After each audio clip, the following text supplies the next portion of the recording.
Hello and welcome back to my craft room. I got some amazing, inspiring books to give you a little peek at today. Stitchery inspiration. Oh, if you're anything like me, you're going to be dribbling. With no further waffle on, let's go straight to my desk. So first of all, here's these two books, which were sent to me by the lovely Jen, who you'll know in our Discord community as Jen. Now, she already sent me some books by, I've written it down because I knew I'd forget. I knew it was Jan and Jean. Jan Beanie and Jean Littlejohn. Those books were amazing. I've shown them on here before. And then she'd also mentioned Julia Caprara. I don't know if I'm saying that right. I got confused because it was Jen sending me books by Jan and Jean and Julia. So it was all J's and I got a bit confused. So that's why I've written it down. So these came in amongst an amazing, massive, great parcel of goodies that Jen sent me just recently. They were, I was blown away. I recorded the whole thing and managed to wipe the footage by saving it over itself. Technical klutzness at its height, and I was furious with myself. But all of those goodies will be coming out to play over the next few weeks and months, so you will see them anyway. Some amazing things to play with, like Tyvek and things. Let me show you a quick glimpse at some of the amazing stuff that Jen has done in the past. So she does incredible things to create texture into the fabrics that she then stitches into. Let me just give you a quick glimpse at some of her work. So here we go. This is like a close-up photo of the texture that she's created by burning and slashing and stitching into things and using all kinds of different media to add colour, and she uses bronzing powders, and it's just, I'd love to see it in real life. Just look at some of these amazing textures. So she sent me all kinds of things to play with, as well as some lovely silk and synthetic overlay, sheer overlay fabrics. She's also sent Tyvek, and there's like a water-soluble kind of transparent fabric that you can free motion stitch into and then dissolve it away. Oh, I'm just going to have a blast. I've got months of fun to be had playing with all that stuff. Isn't that just so gorgeous? The colours and the texture are just incredible. Even in a photo here, you know, I bet in real life they're even better. Look at that. Wow. Oh, I just want to feel that. I think that's probably a close-up of the same piece, probably.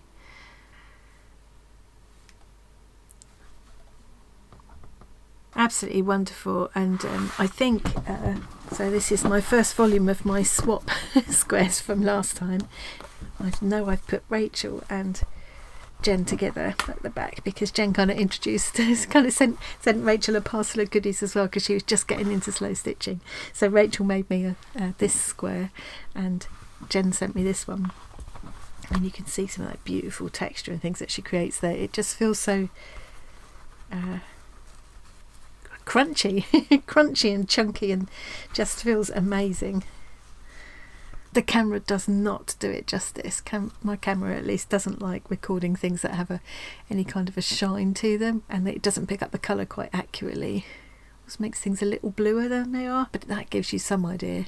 I thought they looked really nice together. It seemed appropriate that they went together as well. Jan Beanie, Jean Littlejohn and Julia Caprara are all people that actually Jen has met and worked with before in the past, and she thoroughly recommended them for inspiration, and I just love this. But I'm just going to give you a really quick flick through. As usual, I tend to go from the back, but this is all about how she takes her inspiration from the world around her, and it's really inspiring me to start keeping a special kind of sketchbook, art journal, fabric journal kind of thing just for this kind of thing, just for my slow stitching inspiration, as I do tend to do all kinds of arts and crafts, and I love when they kind of overlap and you can use several different disciplines within the same piece, and one will inspire another.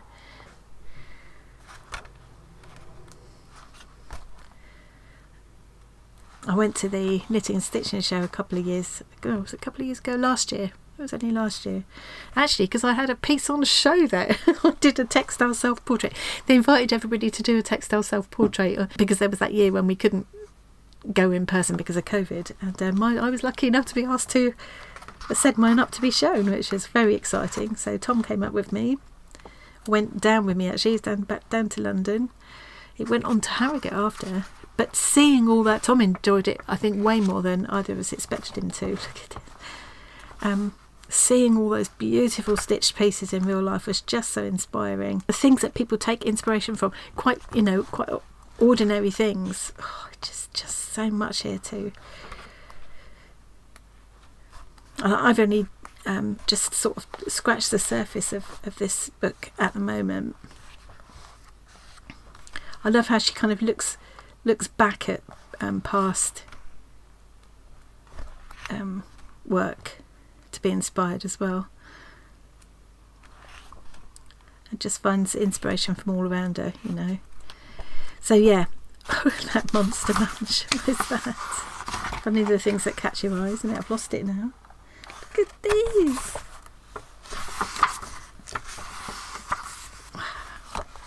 It looks like it's like a torn open monster munch bag that's been used as the inspiration for a fabric piece. How incredible. Love that. And instant whip packaging. Oh, now there's another idea. So that's that one. I won't go all through it because I don't want this to be really long. This one is, see if I can do it in the right order for a change. I just can't, you see. Look at this. Look at the colours. Look at those colours. What I love about this one is it's arranged into chapters that takes you all through how to go about sort of starting a sketchbook and gathering your inspiration together. At the end of each chapter there's this colour score and it gives you exercises to work through, and that's what I fancy doing. So I think if I don't get around to it before, I think I might start this in January. So let me know if you'd be interested to follow along with what I do in my inspiration sketchbook, and I'll maybe film some of it, or maybe some of you might like to start the same process and work along with me, because I do really like to see that, you know, practical tasks working from a poem or quotation. I love that she sets you kind of practical things to do, making a storyboard, all about how colour works. I know quite a bit of the colour theory already. I think it's really important to have a knowledge of that, but there's always more to learn. Yeah, tints and tones and things. I love the idea of working through creating, you know, art pieces using whatever media and then translating it into stitched pieces. I just think this is going to be a really useful thing. So I think I will work through these. Maybe I shouldn't give myself too much to do all at once. I'll aim to start this right after Christmas. So let me know if you'd be up for following along that journey with me. Maybe even joining in and getting a sketchbook yourself. We could do it together, couldn't we? So yeah, oh, just these colours actually make my mouth water. You know what I'm like. The things that are in here, that looks like straws in there. Yeah, it is. It's drinking straws in there. So much inspiration to be had in this. Okay, I'm going to start with that one. Otherwise I'll be here all day. So that's those two books from the lovely Jen. This parcel is also books, and I know because I recognise the address, this is from Tori. So Tori is Tori of Cool Kooky Creatures. I'm sure if you're watching this you will have heard of Tori. And she said she had a couple of books which she's got duplicates of. So would I like them? Now one of them is specifically about machine embroidery, which is something that I've kind of toyed with doing over the years, but I've got this kind of a mental block about using my machine. I don't know what it is. I need to get over it because my machine is very underused. So this might be just the inspiration I need. I love this packing tape. Look at this. I'll leave those upside down for a minute. The card, I recognise Tori's handwriting now. Oh, look at this. She always does handmade cards as well. Red squirrel. Now, is that one of her? I bet it's one of her own art pieces. She is so talented. Fabulous. I love squirrels as well. Don't see red squirrels around here. I think we do still have some in this country in the wild, but not many. And that one's got a walnut. We used to watch the squirrels in our old house. There were walnut trees in the grounds. We lived in a little cottage in the grounds of a big house that had been turned into offices and things. And the old walnut trees and things were still there. And yeah, so the squirrels had a field day. We used to love watching them. Sometimes we used to get the walnuts before they did. It's lovely to have that. Again, one for the scrapbook by Annie. Hope you enjoy these. Could also be giveaways if not. Yeah, Jen's got a book she's going to donate for the next giveaway as well. Hoping we might hit, probably not in time for the next live, but maybe for the one after, in time for Christmas, we might hit the 4K mark. And that'd be an excuse for another giveaway. You know I love an excuse for a giveaway. So this is the one that I said, oh no, I'm not sure about, because I'm a bit wary of the machine. And then in the end I thought, no, come on.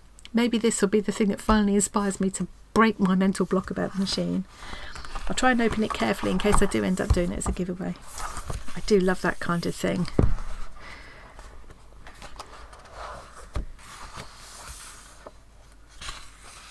So you've got basics, kind of what you need and everything. The techniques, having a play, that's something I probably need to work through. Having a play, outlining, shading, applique, finishing in edges and troubleshooting. That sounds really useful stuff. And then you've got projects. So yeah, I need to do even down to what foot you need and dropping the feed dogs and all that stuff. I've just got, it's just all a bit technical and it frightens me, and it's stupid really. I need to jump in there and have a go, because I think once I got into it I'd love it. I like when you see people use a combination of machine stitching with hand stitching. I think that can look really effective, and I like machine stitching in junk journals and things like that too. Okay, troubleshooting, that's the kind of thing, yeah. Once it starts, once you start getting all these kind of things, I just go crazy. Okay, let's skip on to the projects and see if we feel inspired. Beach huts, always got to love a beach hut motif. In fabric loops. Do love her swing tag design, that's gorgeous. Okay, simple project ideas. Even using your little practice squares can become works of art in the right picture frame. Well, we haven't seen my practice squares yet, mind you. You could try using the technique to make a gorgeous badge or covered button, and get great kids badge machines that will do the job, or buy a simple button cover. I have looked at a badge making machine before, and I've only ever found really colossally expensive things, so maybe I've been looking for the wrong thing. Because I'd love to make little simple button badges. I think that'd be really fun. Customise old clothes or household textiles, that's a good idea. Okay, so here we are with these are the projects. So nifty needle case. Like that, you all need a needle case. Perky pot pincushion. Oh, that's a cute design. I like that. Sewing kit. Knitting bag. So you learn lots of techniques doing these simple projects. I love that tooth fairy pillow pouch, how cute. Baby bib. Oh, there is quite a lot of fun, nice simple things that probably even I could do. I like the idea of making bunting. I did, the last time I used my machine seriously was I had to make 100 metres of bunting for our wedding to decorate the marquee, and I made it, you know, with triangles like that, and each triangle was double faced, you know, I didn't just kind of zigzag it or anything. I did two layers and turned them inside out. John was really good at poking them out and pressing them for me. And between us we made 100 metres. So that's the last time my sewing machine had a seriously good workout, and that was 12 years ago now. And I did once make all of the special scarf things for Boy Scout. Was it Boy Scouts or was it the what are they before they become Scouts? I think it was the Scouts Jamboree. So they all had these special 2-colour scarves, and I made hundreds of those things. So I can do it, but that was just straight stitching. I had to do a French seam. No, what do you call it when it's, you do like a French seam and then you flatten it so it's just flat, but there's no raw edges anywhere. Anyway, whatever that's called. So I love these stitch name tags. I think that is a gorgeous idea. Be a really nice way to personalise your luggage and things as well, because nobody else would have one like it. And it would be nice to do it as a reusable kind of Christmas gift tag. That'd be fun. Tea time tablecloth, that's cute. Groovy glasses case. Like that. Nice ideas for using up smallish scraps of fabric too. Oh, what a good idea to use that for a bookmark. Wash bag, that's a good idea. You're on holiday. Oh, she's got some really nice ideas for simple projects. Okay. And all the templates and things that you need at the back here. Nice, that's a really nice book, and actually maybe will actually inspire me to have a go. Okay, one last thing to look at. Oh, I forgot what this one was. Oh yes, this is the one that I straight away said, oh yes please. Because there's another thing that I always meant to have a more of a go at and haven't really. Oh, look at this. Mad Hatter's Tea Party. Tools, techniques, projects, lots and lots of projects. Let's have a really quick whip through, Annie. Don't go on and on. So probably all of the stuff I need I've already got.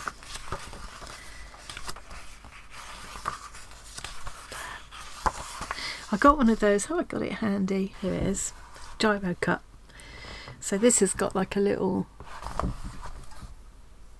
I paid like, well, not a lot of money, but you know, enough that I expected it to be good. It's got this little blade that just twizzles around, and one of the things about it is that it's not kind of that sharp in itself. I think you just kind of use the tip of it, and the idea is that you can cut easily, you can cut curves and things. You just hold it. It's supposed to be quite easy to hold, and indeed it is.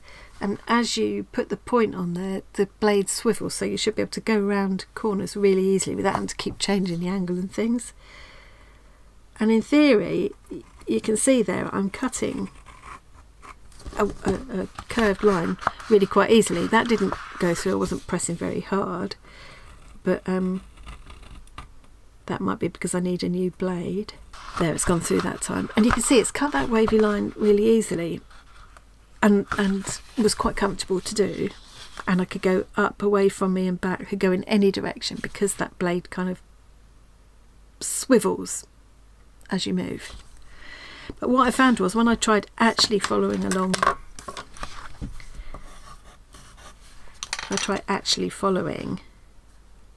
what's the bet it's going to work perfectly this time?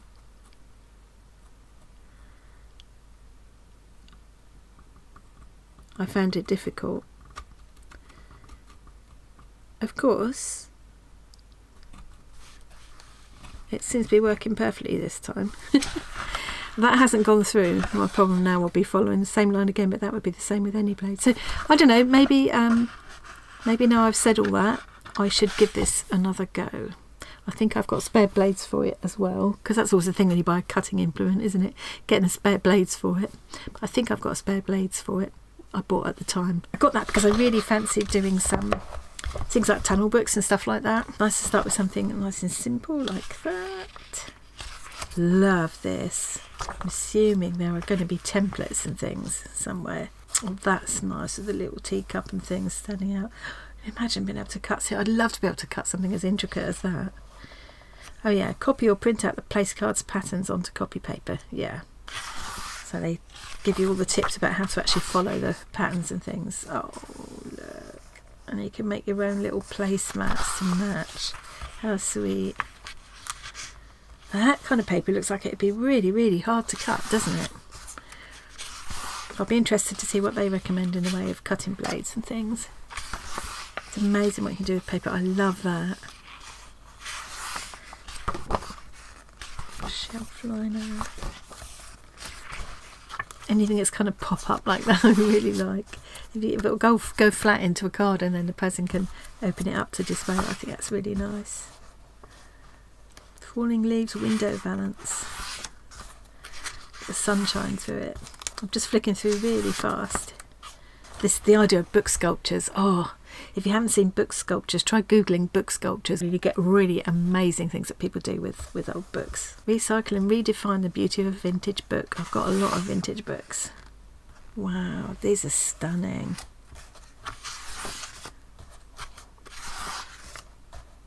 I love that. That's so kind of simple, but I just love the look of that. I'll definitely put that on my wall. And right in the middle, I don't know if you'll be able to see it, is the word you. There we go. Don't think I'll ever be up to doing something as intricate as that, but that does look amazing. Maybe that. Maybe I could cook that. These are just beautiful. I love that they've done it. You can see the lines on the paper they've cut it from. I really like that. This is a really nice effect too. This with the letter cut into it. How beautiful.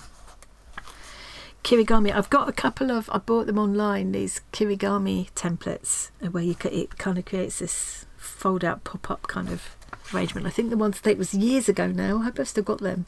But it was flowers. I was so impressed with them, and then one thing and another, I just didn't make time or didn't have the patience at the time. Still working then, so that's very striking. Just that simple Ikebana pop-up card.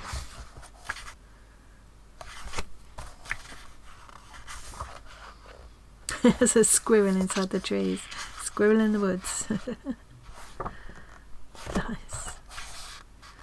I've got so much of this kind of cardstock from my scrapbooking days. Oh, look at this. You open up the little box so you can see a bit of it through the window, and then you open it up to see to see the frog. Oh, Christmas. So here's the patterns templates. I wonder if I could manage that. I would love to be able to manage that. So there's all the templates for all the projects in the book. Just those flowers, actually. They look like they wouldn't be too difficult to do. Fantastic. Oh, let's make my customary thumbnail a minute. There we go. Thank you so much to Jen and to Tori for sending these amazing books. Books are just so inspiring. I do spend a lot of time looking online, watching YouTube and stuff for inspiration and to find out how to do things, but sometimes there's nothing like curling up there with a book and really just having a good old look through, a good old read, make some notes.